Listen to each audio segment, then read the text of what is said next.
This is RTV6 News at 11, working for you. And we're at 14 degrees with light snow right now. I'm anxious to tell you about what it will be like in the morning. The house manager showed up this morning. It was a big surprise on a Sunday, so evidently somebody must have contacted her. RTV6 is working for you and getting results, helping residents who are dealing with dirty floodwater in their apartment hallway. Martin Luther King Jr.'s message of unity still very relevant today. What leaders at one local museum say you should understand. And the search tonight for 2 suspects involved in a hit and run that injured 2 other people.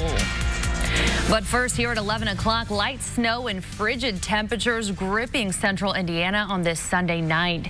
Thanks for joining us. I'm Nicole Griffin here with Chief Meteorologist Kevin Gregory. Kevin, the feels-like temperature is below 0 in some spots. And will be for the next several hours. But that combination of cold temperatures and snow is something we expect in January. We just haven't had it for so long. Yeah. It has a bigger impact. All right, temperatures have been stuck here for about 8 to 10 hours in the teens. We've really only moved from about 12 to 14 degrees through the day. We've had consistent, very light snow and snow showers, and I think those flurries will continue here through the overnight. Cold north wind, not as strong as it has been. Temperatures will not change much from where we're at right now.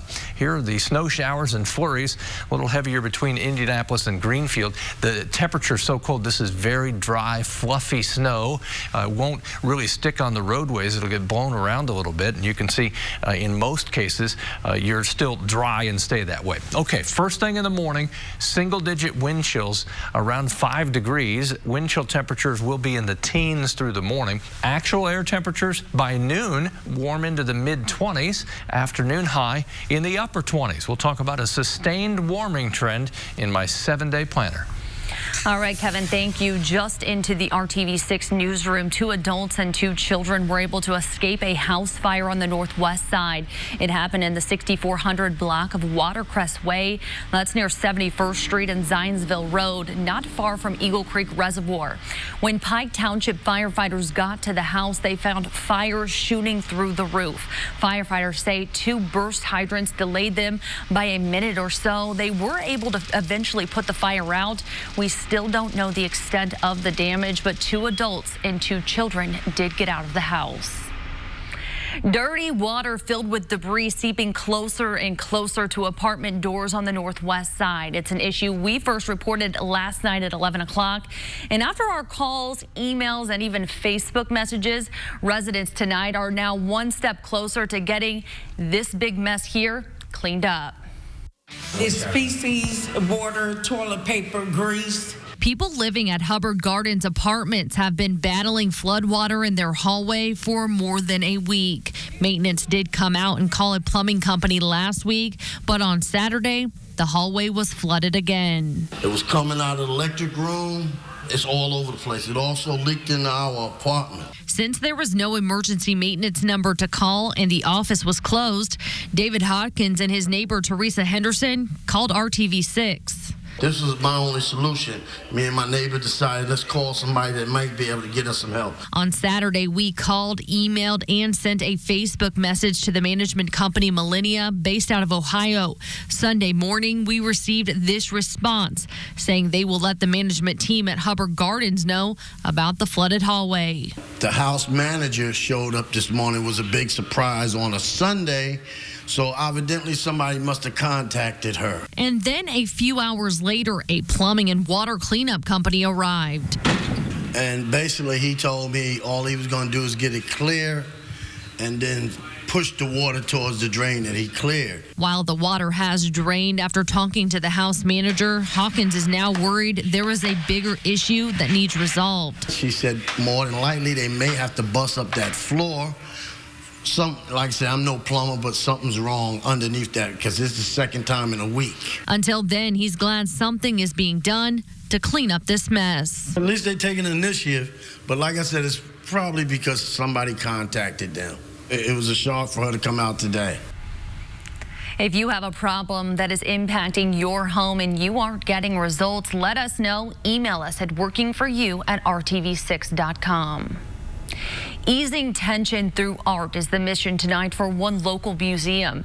Newfields offered free admission today as people gathered to honor the life and legacy of Dr. Martin Luther King Jr.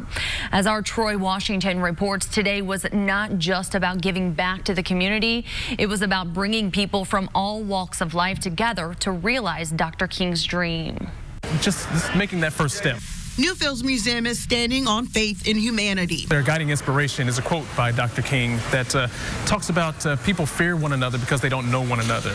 Even with all the talk of division and rumors of the possibility of war, bombings, and chaos, here at Newfields, the key is inclusion. We want Newfields to be that space where people feel comfortable all the time. Spreading love, giving a platform. It was then that we began to see that what we have been naming differences and diversities were just gateways to growth.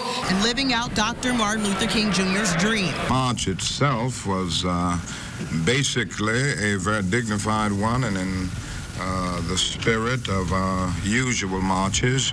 For more than 3 decades, the U.S. has dedicated the third week of each January to celebrating the icon and remembering the drum major of change who dedicated his entire life's work to making sure that unity prevailed. Very encouraging reports from them.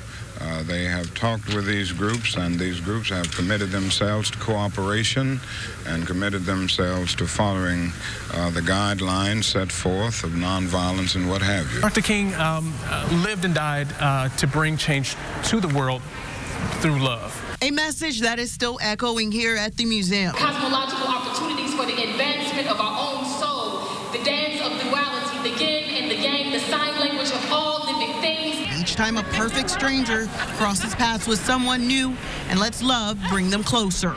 Working for you, Troy Washington, RTV6. Troy, thank you. Newfields accepted donations today. Child advocates and the Martin Luther King Jr. Center will now benefit from this annual event.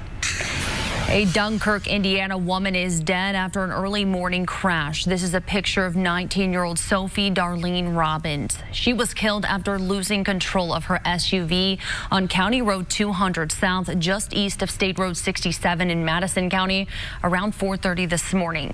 But the Madison County Sheriff's Office says 3 people from another car are in custody in connection to this crash.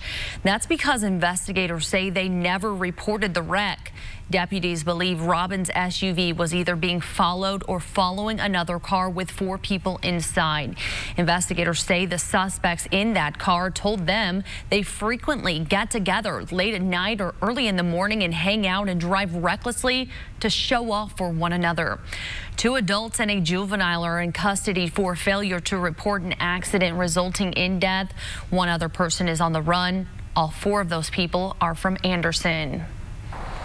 Right now, police are searching for 2 people involved in a hit and run with a stolen truck. IMPD tells us a truck and car collided at North Franklin Road and East 33rd Street.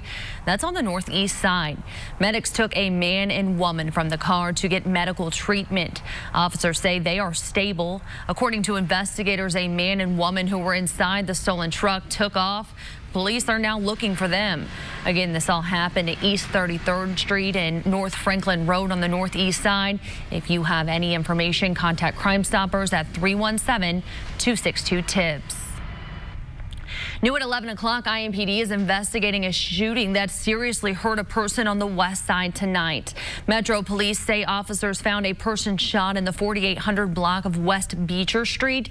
That's near Interstate 70 at South Lyndhurst Drive. Medics took the victim to a local hospital in serious condition. There's no word yet on a possible suspect or motive. IMPD officers are investigating a shooting that left a teenager injured this afternoon on the west side. Police responded to a home on Ashway Drive, that's near 38th Street and High School Road. This all happened just before 3 o'clock. Investigators say a teenager was shot and is listed in good condition. Detectives in Indianapolis are investigating after 2 people were injured in 2 other separate shootings early this morning. First, investigators rushed to the 500 block of North Gladstone Avenue near East Michigan Street and North Sherman Drive on the east side around 1:15 this morning. Officers say they found a person suffering from an apparent gunshot wound who was awake and breathing. Then around 2:30 a.m., IMPD found a person shot near West 16th Street and North Tibbs Avenue on the west side. The shooting victim is stable, according to police. Again, these are 2 separate shootings and they are unrelated. Tonight, volunteers are answering a call for help after strong winds caused damage to a Shelby County animal rescue.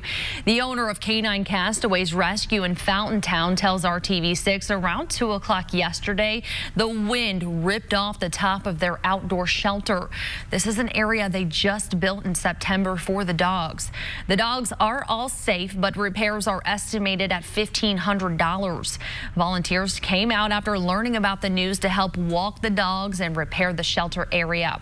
The focus now is on the dog's safety. The owner says if you have submitted an application for a dog, they will be returning your messages as soon as possible, but they are asking for patience. They have set up a donation link on the CCR Facebook page, and since our story first aired at 6 o'clock, the rescue has received $300 more in donations and now have $700 raised.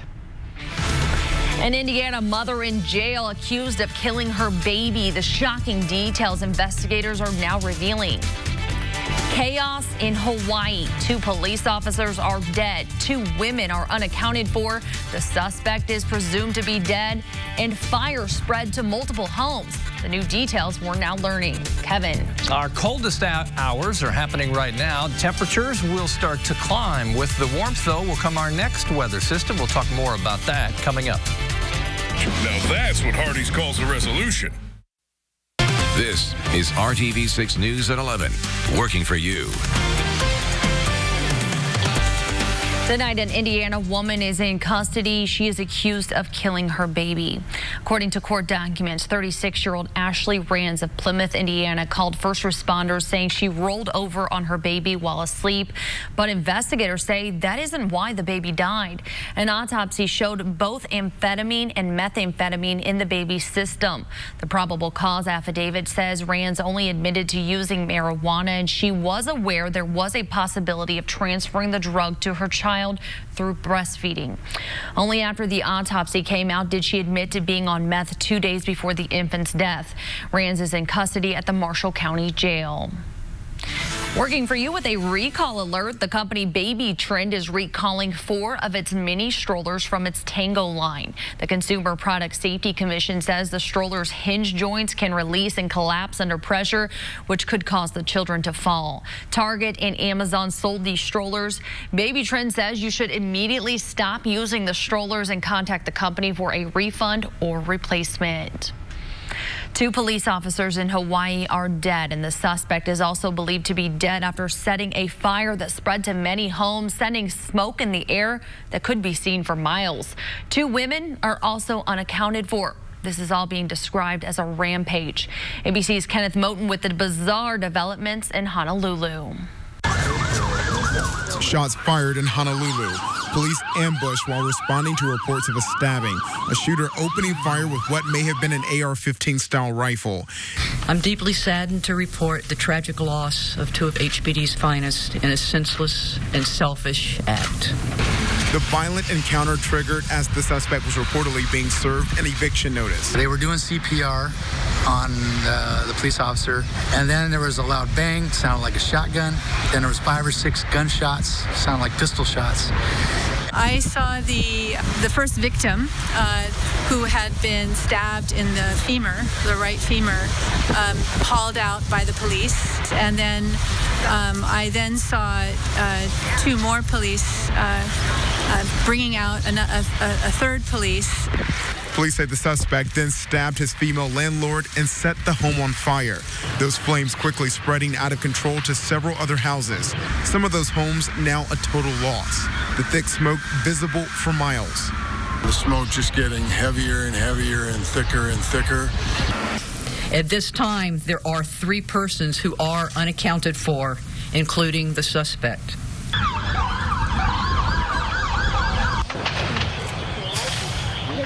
The FBI and ATF are now assisting in the investigation after the tragic and deadly day for the Honolulu Police Department.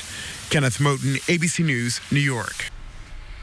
Kenneth, thank you. Happening tomorrow, Indiana University Bloomington will show off a new addition. It's all part of the school's bicentennial celebration. IU will unveil the Arthur R. Metz Bicentennial Grand Carillon in the IU Cox Arboretum. Starting at noon, the Jacobs School of Music will ring one of the largest bells 200 times, marking IU's 200 years.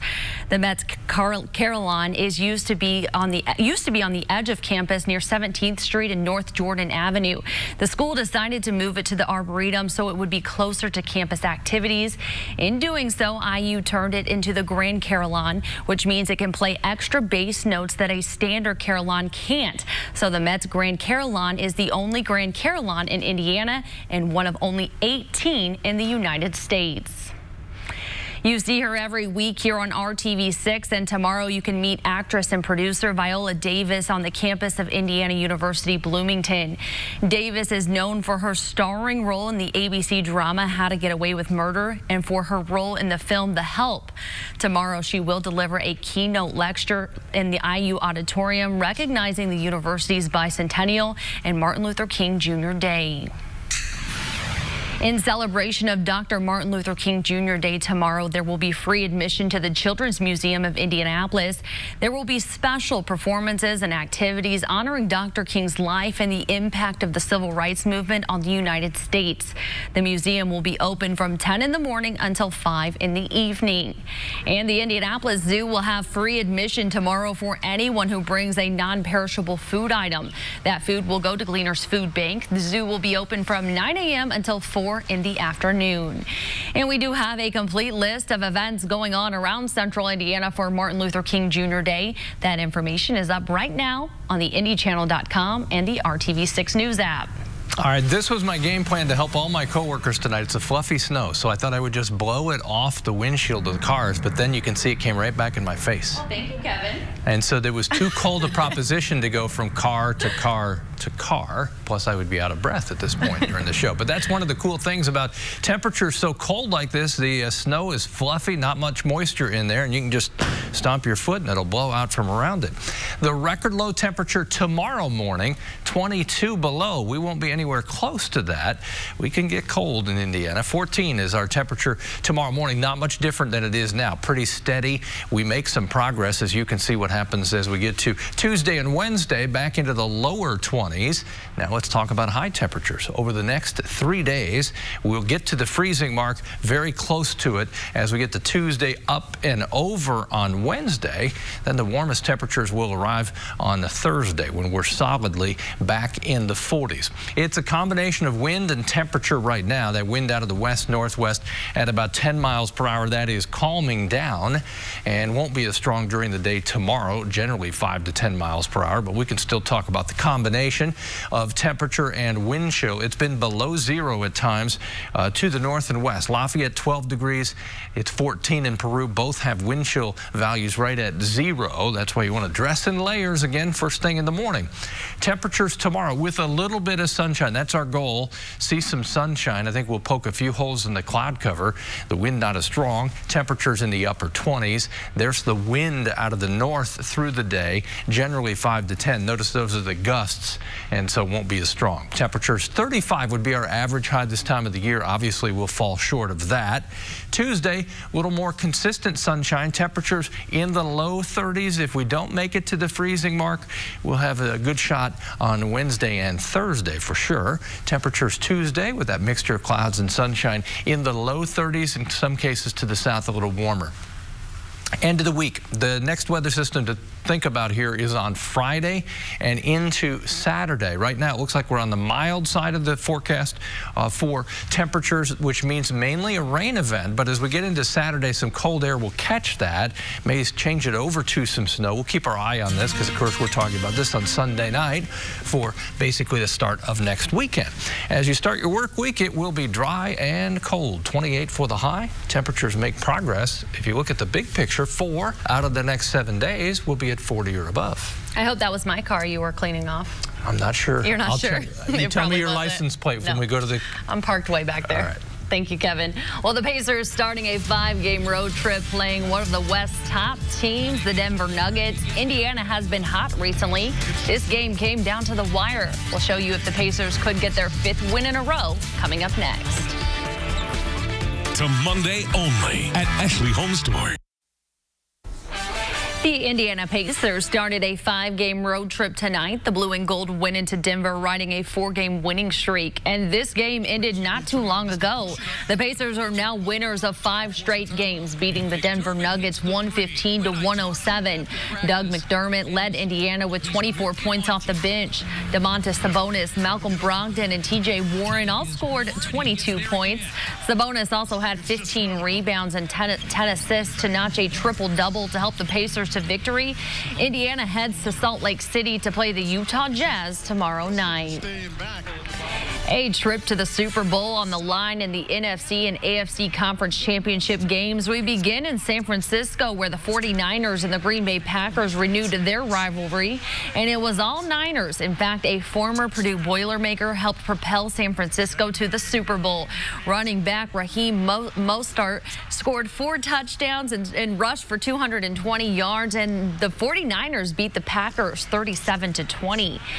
And in the AFC, the Kansas City Chiefs are headed to their first Super Bowl since 1970. Quarterback Patrick Mahomes threw for 3 touchdowns and ran for another one in the Chiefs' 35-24 win over the Tennessee Titans.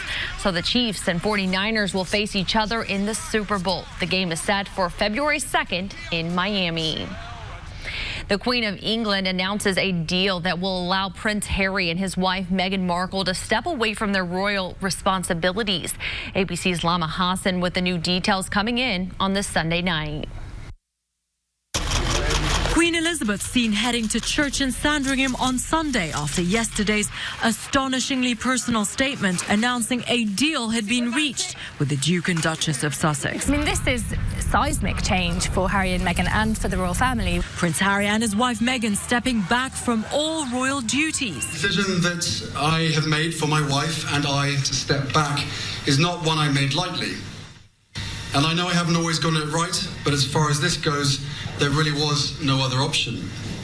The Queen saying she recognises, quote, the challenges they have experienced as a result of the intense scrutiny over the last 2 years, adding that she supports their wish for a more independent life. But Harry and Meghan didn't get all they wanted, the agreement nixing the idea of them being part-time royals. They will no longer represent Her Majesty, nor will they use their Royal Highness titles, but will still be known as the Duke and Duchess of Sussex. They will also no longer receive public funds and are free to earn a living. They've made it very clear that they are still going to be thinking of how things will reflect on the royal family when they make decisions about their new roles. The Queen thanking the couple for their work, saying, quote, Harry, Meghan and Archie will always be much-loved members of my family, adding, I'm particularly proud of how Meghan has so quickly become one of the family. It's clear that it really matters to her that this couple are happy, and the future happiness is the most important thing. Palace sources saying the couple plans to spend the majority of their time in North America. The Sussexes have pledged to return the $3 million in public funds spent refurbishing Frogmore Cottage, paying rent for the home now, which they will keep as their UK residence. Lama Hassan, ABC News, London. Lama, thank you. Stay with us. Here on the news at 11, Kevin's back next with the final check of your forecast. Toyota, let's go places. Temperatures in the teens in the morning. Here's the good news. Watch, I'm going to push the button and notice they get warmer. We make progress. We'll be up to 28 tomorrow afternoon, a dry day. Maybe still a flurry or two first thing in the morning. Thanks, Kevin, and you have a good night. Thanks for joining us.